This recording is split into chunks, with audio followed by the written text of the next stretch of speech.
আমার কাছে কিছু রিপোর্ট আসতেছে বিচ্ছিন্নভাবে, যে একটু হুমকি দুমকি চলতেছে কোনো জায়গায় বিচ্ছিন্নভাবে।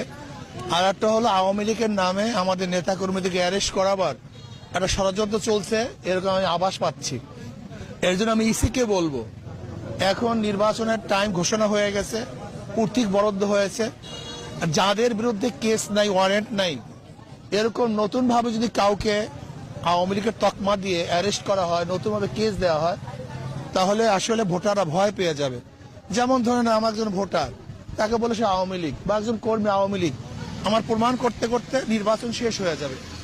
এই জন্য আমি ইসিকে বলবো, মাত্র কয়েকটা দিন পরবর্তী সরকার এসে তারপর তাদের বিরুদ্ধে ব্যবস্থা নিবে, এবং যারা দোষী না এবং যাদের বিরুদ্ধে ওয়ারেন্ট নাই, এরকম কাউকে এখন আওয়ামী লীগ হোক যেই হোক না কেন, আওয়ামী লীগের তকমা দিয়ে অ্যারেস্ট করা ঠিক হবে না। যদি এরকম অ্যারেস্ট করা হয় তাহলে লেভেল প্লেইং ফিল্ড ঠিক থাকবে না।